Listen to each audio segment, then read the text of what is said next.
Hey now, and how are you doing? Want to welcome you to the next episode of Peace, Love, and Bring a Bat. Today we're going to talk about a whole bunch of great things, but building, communities and things like that, why it's so important, and getting our messages out there, and then experiencing those things with my friend Stephanie. How are you doing today, Stephanie? Hi, I'm great, thank you. How Yeah, is everyone doing today? yeah, we're all doing well, man. It's above we're above ground, and the opportunities for change and growth are tremendous. So we kind of connected through a bunch of places on social media, and I heard your story really about how your story started with I love medieval times and those type thinking. Could you tell us a little bit about your beginnings and where you're at right now? Yeah, sure. So, as you noticed, there was Pennsic. So I started really young, really actually as a newborn. My father was a knight to the first king of Eldemir.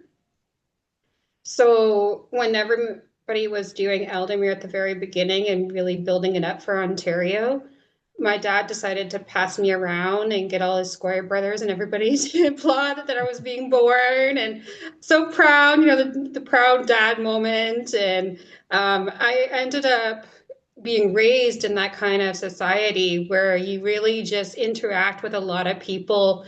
And it really put me into perspectives that I really wouldn't have normally gone into. I was speaking in front of feasts. I was presenting in front of king and queens. I was giving out cereal, the back of the thrones. I was being brought up in front of big feasts and learning how to do operational management before I even knew what that was.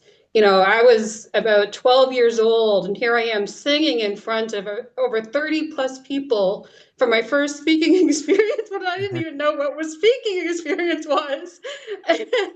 And then being brought up again in front of the queen and having to bow in front of the 30 plus people as she's handing me this little token of a favor with a little candle in it. And it's just this little favor you put on your belt. But for the whole experience, I was like, I'm nervous. I had never done anything like that. Here I am in front of everybody, expected to, bring on that really big stage experience and being so young and doing that. And that really invested into my later experience as I'm now a global conference leader and I do big, massive conferences to 4,000 plus people over 35 countries. Yeah, that's what it is. It's creating that foundation, and I'll give kudos to your dad. Man, I know my two girls do not whenever I talk to them about some of the things I do and they roll their eyes and don't participate, but I guess it's different when you're being handed around to the other squires um as a baby and you really grew up in that world. But explain that world. It's how you build villages, right? How does this all connect to what you're doing now? Yeah, so thousands of people every year go to Pennsylvania and they camp out in this huge encampment for 2 weeks.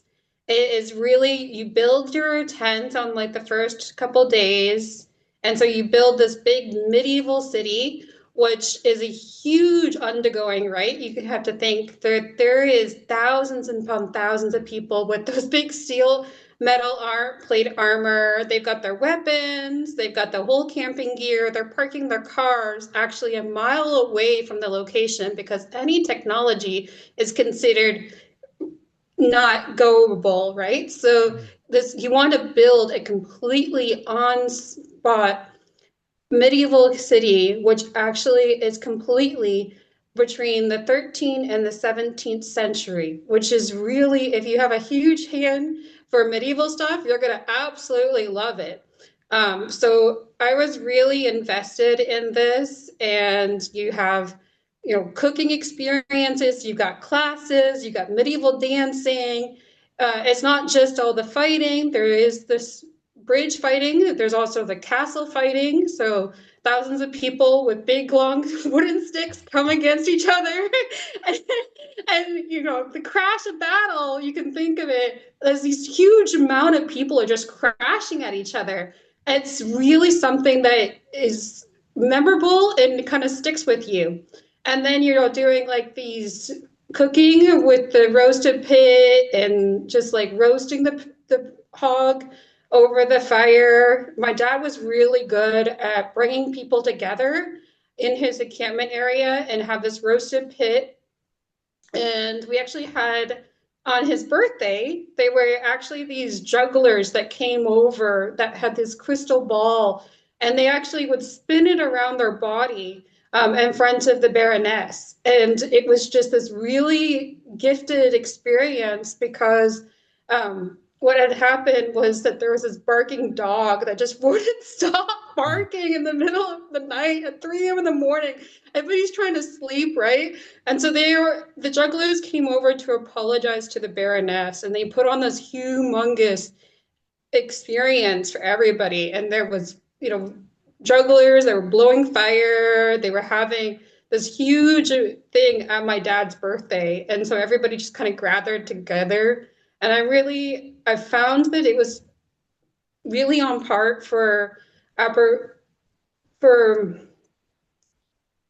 operations management because they're trying to build this huge thing from the ground up. And now you're spending 2 weeks with everybody and coordinating this huge medieval city is just like it's all operations management. Yeah, and well, that's one of the first questions. So, one of the questions is, how was it growing up in that? So, if being passed around as a baby, your dad had been doing that for a while, and he became a knight. You said, how does that happen? So now that you know the intricacies of it, could he just choose to be a knight, or does he have to be, you know, like, is that a position that's earned within the community by being passionate about it? Yeah, so you don't become a knight off the bat. It takes many centuries of years to really establish yourself. You have to go to these weekend events where that's where I was feeding the king and queen cereal from the back. And you get these about 30 or 40 people. It can be male and women. They fight against each other and see who's the last person standing. And that's usually who becomes the prince for a year, and then the next year they become king. So it Mm, kind of like equal setting through everybody. So you don't get to be king forever, unfortunately. okay. But it's good. But it also, I mean, again, you to apply it to your current business and where your life went. These were like little foundations on getting there because you don't go to a place in you said I think you said Pennsylvania, just show up. There's a plan. There's organization prior, as you know, before any event starts. There's a whole lot of stuff that goes behind, and if the event goes off, not if, when the event goes off without a hitch, there was a lot of work going into that. What are some of the things that you learned then that you apply now? Yeah, really the plans before, because when you have to drive about 24 hours just to get to the encampment, and then now you're setting up the encampment, you've got less than a day to set it all up because you need somewhere to sleep that night. And having to have those plans already set up so that you can put everything on stage is a lot like events now because you have to be able to do the execution of an event before you even get there. You're already setting it all up in your head so that when you get there within a few hours, you already have the event ready to go. Yeah, And well, then go ahead. um, the whole like classes as well that were going on throughout the whole 2 week is a lot of operations because that would be like your speakers coming on stage and learning when to position them correctly because these normally the teachers that would be doing it was all like normally college professors and these are people who are educating others to do these kinds of skills like blacksmith or um, heraldry or doing armor and stuff. And these are professionals who have decided that they're going to teach others how to do this as well. Right. Yeah, that's the so getting the right talent involved. But you learn that, think about how, I'm just amazed how you learned from a child, right? Your personal foundation has led you into this career, Yes, yeah. by seeing and doing, and because your dad had already thought about, for him, what brought him joy, besides you and your family, but the community of these people. Again, you can't just walk in, buy the right night equipment. That's easy to get online. The mail and the armor, you can do that as long as you have the right, bank account.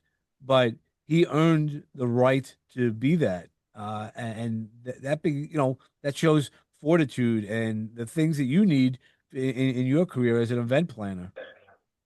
Yeah, it's not easy to just go ahead and buy the pieces. Yes, you could, but it would take a whole bunch of money to do that. Right. Yeah, stainless steel pieces for every part of the armor is extremely expensive. So what my dad ended up doing is a lot of revamping a lot of stuff like duct tape and various other pieces.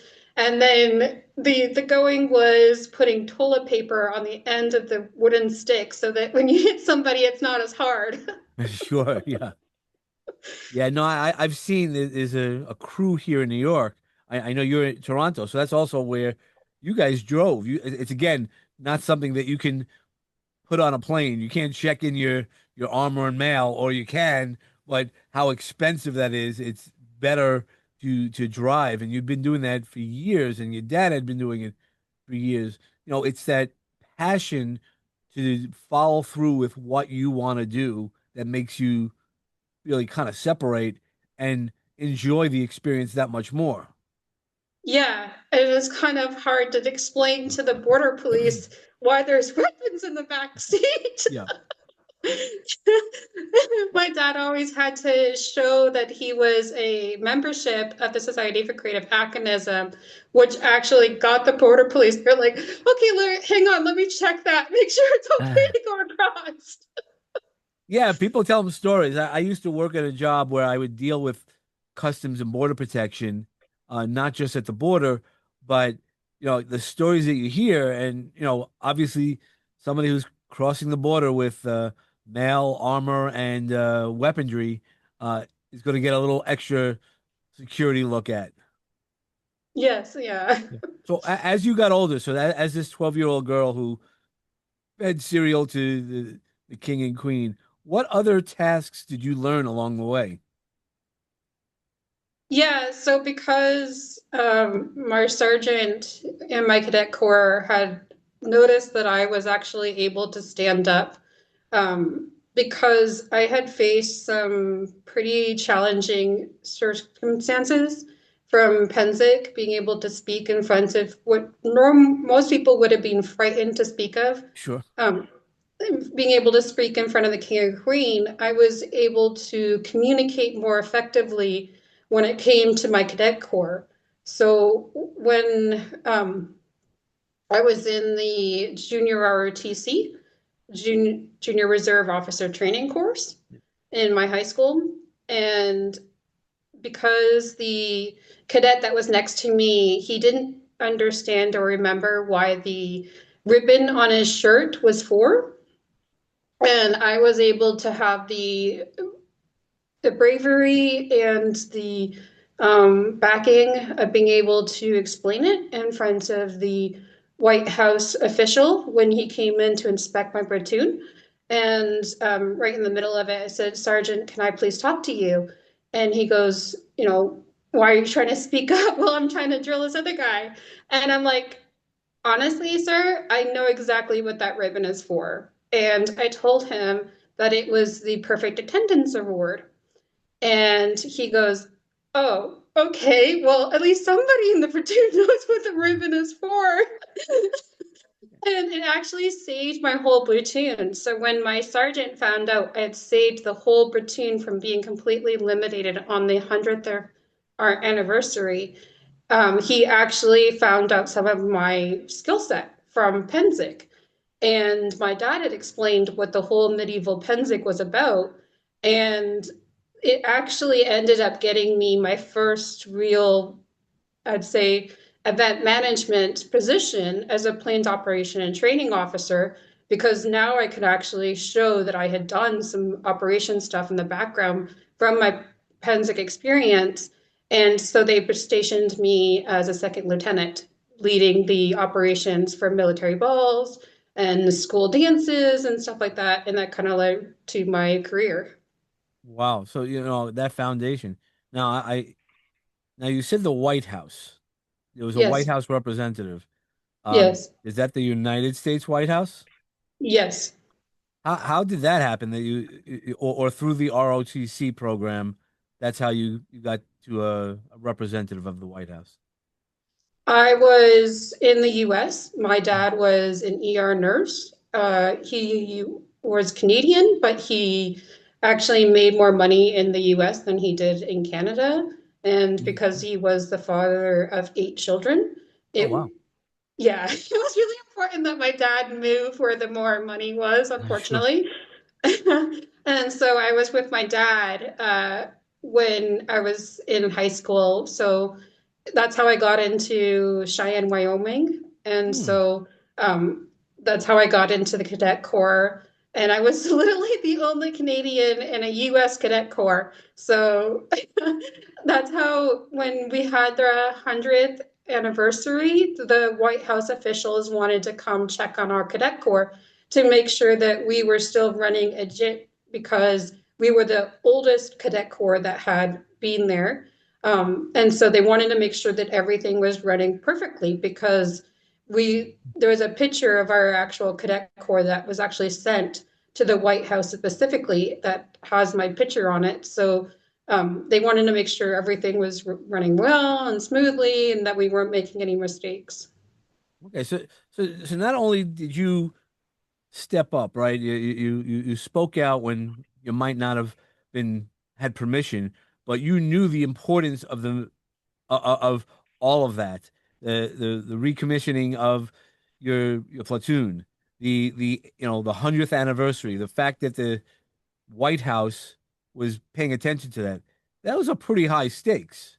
So Yes. and all of this has trained you to be in that level. Yes. Yeah. And so today, so let's fast forward. I mean, I could have a million probably questions about the medieval times and well, one question that came into my little head: did your dad ever go above knight? Did he ever get a position where he was, king? Became through his involvement in the organization. He fought the tournaments quite a bit, but because he was very dedicated to his profession with being a nurse, he was the senior in hospitals, but he never went to becoming a king, no. Okay, which shows to who your dad is on caring about other people, and I'm sure you're the same way from the Thank limited, you. in that while this is nice and I don't want it because it's a lifestyle. It's not just something I do to make it even to the night level, but he knew what is more the focus is as well as you do. You learned from that as well as all the other experiences with creating global teams and global environments. You know, can- Yes. you know, what is the best thing that you do now in terms of really enjoying creating those conferences? I really love being able to support the team and doing the operations behind the doors. I find that it's where I do my best magic. And I really feel that that comes from my childhood in Pennsic when I was helping with the operations and learning it firsthand. And I just kind of feel this natural growth to it. So that's where I literally have done the best work. And it's actually done really, really well for me. And that's, I feel, is the major reason why I've been recognized. Well, okay, so you've been recognized. I mean, so you're not just doing it. I know we shared a little bit beforehand. Um, that you've won some awards. I mean, it's not just, hey, you do a good job, great, Stephanie, go back doing your good job. You've been recognized not only at the White House, at the highest levels in the United States, but through your career. Why don't you tell us a little bit about that? Yeah, sure. So I actually, um, my mom actually was an RCMP officer who actually was winning an award in Toronto. So um, she actually had an accident and she had to relearn how to walk again. Oh, And so, yeah, it was pretty severe actually. yeah, yeah. Yeah, she ended up winning an award for perseverance in Mm. Toronto. So I went with her. She decided that she was going to name that award in my honor because I helped her relearn how to walk again. And when I went down there, there was an event that was going on, Canada's first red carpet event for authors. And I really did not expect this, but this is what happened. Basically, I was there. I already knew some of like what to do during an event. So I helped out a bit with the guy's business, and it ended up being that there was a shortage of food that was not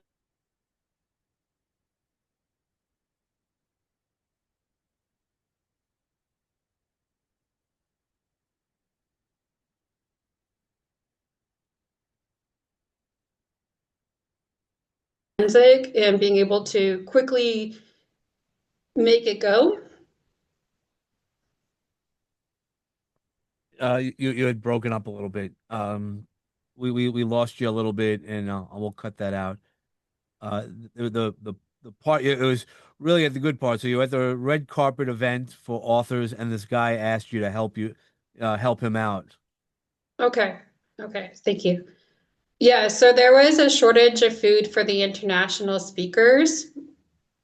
And so when I got there, I noticed because of my feast experience from Pennsic that I needed to make sure that this was rectified real quick. Even though I wasn't on his team, I quickly went to the kitchen and I asked, can you please fix this? Because these international speakers are about to be on the stage in about 10 minutes and they need to be fed.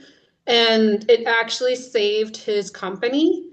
So he came to my table and asked me if I'd be willing to work for him. And he offered me a 1 year contract for it. Little did I know how much that would actually help my long term.